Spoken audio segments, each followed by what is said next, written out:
Trial के हवाले से सुप्रीम कोर्ट में केस चल रहा है और 102 लोगों को अपनी हिरासत में लिया गया है, कुछ आर्मी के अपने अफसरान भी बरतरफ किए गए हैं। तो ये जो केस है मिलिट्री कोर्ट्स के ट्रायल के हवाले से, इसका मुस्तकबिल क्या नजर आ रहा है?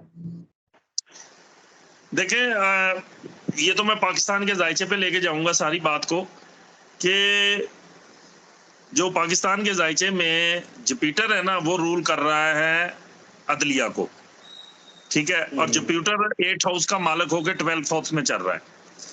8th हाउस जो है वो फैटल्स एक्सीडेंट्स का है और अचानक से मसाइल्स का है। और मुश्तरी जो जुपिटर है वो अदलिया को रूल करता है, वो भी 12वें घर में चला गया है, ठीक है ना। तो इस सारे ट्रायल्स को हासिल करने के लिए जो आर्मी ट्रायल्स की बात कर रहे हैं, ये एक अजीबोगरीब शक्ल इख्तियार कर जाएगा, इतनी आसानी से उसमें ट्रायल में नहीं जाएगा। आई थिंक कि वकला बिरादरी जो है वो इस फैसले को लेके वो मसाइल खड़े कर सकती है। आर्मी ट्रायल्स की तरफ जाना, मूव करना इतना आसान नहीं है। अगर हमारे जो वकला साहब हैं, जो इनके इमरान खान साहब के इस वक्त वकला हैं, लतीफ खोसा साहब और एतजाज हसन साहब, अगर ये खींच तान के इसको जुलाई अगस्त में ले जाते हैं, ठीक है ना, तो उसके बाद जुलाई अगस्त के बाद अगर ये ले जाते हैं तो फिर मामला आर्मी ट्रायल्स की तरफ बहुत मुश्किल हो जाएंगे। फिर एक आर्मी, फिर मैं पहले से पेशन गोई कर रहा हूं कि वकला बरादरी की एक तंजीम जो है ना वो उठ खड़ी होगी। अच्छा। और मुल्क के हालात बड़े अजीब और गंभीर हो जाएंगे। ये 4-5 महीने में इतने आसान नहीं देख रहा हूं शफकत साहब, मेरी पेशन गोई याद रखना आप, according to horoscope of Pakistan. और सियारों को मद्देनजर रखते हुए, क्योंकि सियारों की ऐसी एक पोजीशन बन रही है जिसके अंदर ये सारी चीजें आपके सामने आएंगी जरूर। तो आर्मी ट्रायल में जी बात मुकम्मल कर लें। जी, आर्मी ट्रायल में जाना इतना आसान नहीं है। अच्छा, चीफ जस्टिस उमर अता बंदियाल भी वो बड़ी कोशिश कर रहे हैं हर मुमकिन तरीके से। इस वक्त मुल्क में जो मसाइल चल रहे हैं, इन मसाइल से वो निकालने के लिए अपना पूरा किरदार अदा करने की कोशिश कर रहे हैं। लेकिन लगता यह है कि इस बहरान में हमारी जुडिशरी भी फंस चुकी है, चीफ जस्टिस भी फंस चुके हैं और उनके ओहदे की मुद्दत खत्म हो रही है सितंबर में। और ये भी इतलात है कि वो जाते जाते या जाने से पहले कोई बड़ा सरप्राइज दे सकते हैं।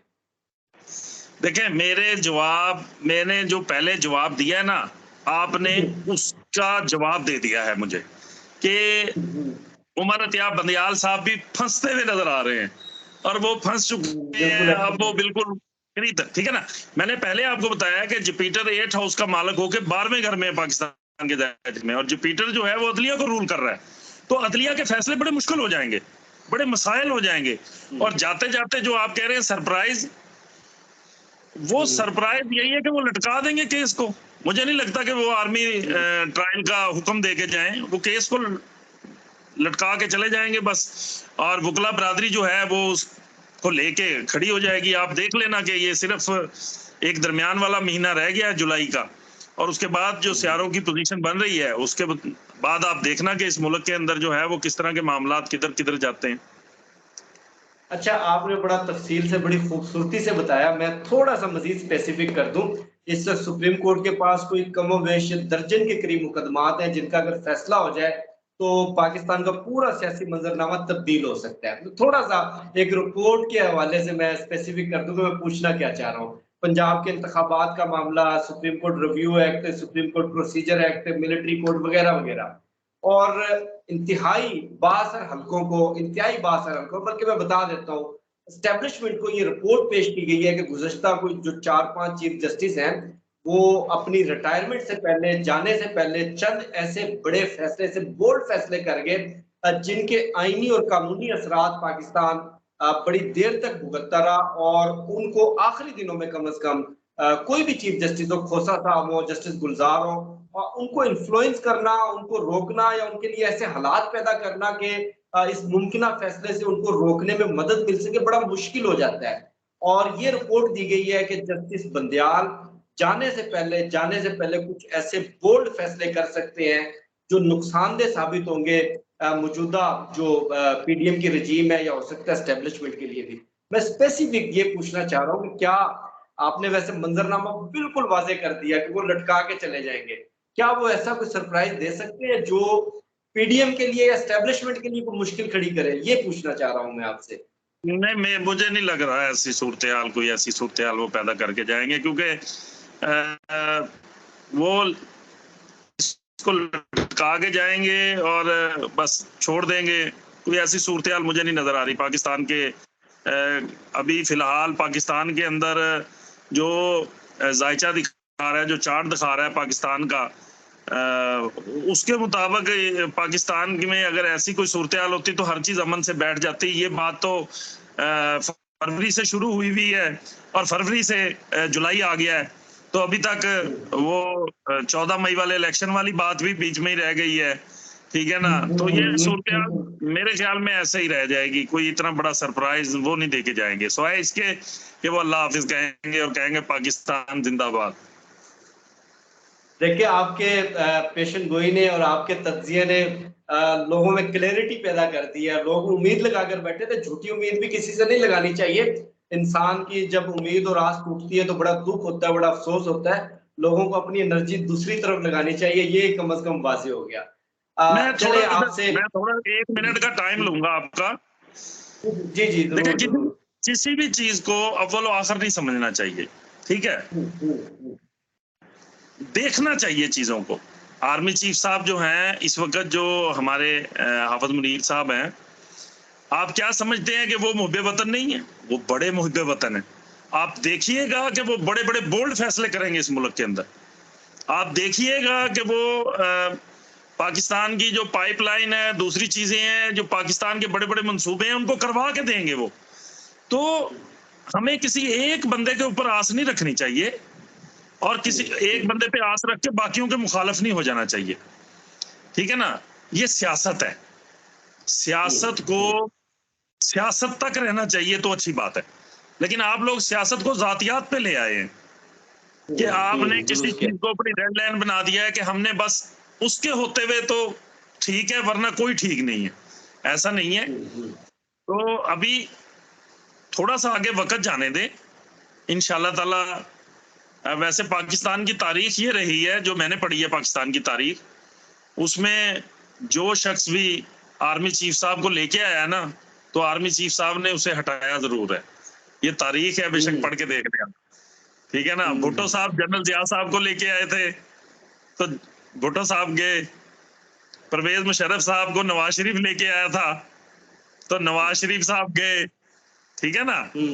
राहील शरीफ ये बाजवा साहब जो है इमरान खान साहब को लेके आए थे, तो इमरान खान साहब अब शहबाज शरीफ साहब को और पीडीएम को हाफिज साहब हेल्प करके लेके आए हैं। तो अब देखो क्या नतीजा निकलता है। तो सब्र करना चाहिए, जरा देखना चाहिए।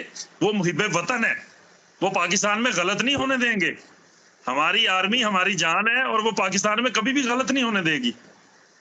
लेकिन हमें लगता ऐसे है जैसे गलत हो रहा है, ऐसा नहीं है। थोड़ा सा इंतजार करें, थोड़ा वक्त दें, जरा सब्र करें। इंशाल्लाह ताला बहुत अच्छे रिजल्ट आएंगे आगे, आपकी सोच के मुताबिक रिजल्ट आएंगे। लेकिन आप शफकत साहब जब किसी चीज को हाईलाइट करेंगे तो वो फिर वो नतीजा नहीं अखज़ करेंगे, वो फिर उसके अपोजिट चलेंगे।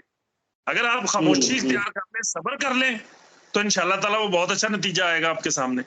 आर्मी चीफ साहब मुहिब्बे वतन आदमी है और आप देखिएगा, आप तारीफ करेंगे इंशाल्लाह इन आर्मी चीफ साहब की। मैं आपको कह रहा हूं कि आप खुद अपने चैनल पे बैठ के कहेंगे कि शाह साहब आपने बिल्कुल ठीक कहा था। बाकी हमारी दुआ है मोहम्मद अलैहिस्सलाम हमारे अल्लाह को कायम दायम, हमारे पाकिस्तान को कायम दायम रखे, अल्लाह हमारी मदद करे और हमारे मुल्क को अपने हिफ्ज़ो-मान में रखे और हमारे लोगों को अपने हिफ्ज़ो-मान में रखे। हमें इस महंगाई के तूफान से बचाए, हमारे गरीब लोगों की अल्लाह हम पे रहम करे और मदद करे हमारी। ये हमारी दुआ है। बहुत शुक्रिया मुबश्शिर अली रिजवी साहब।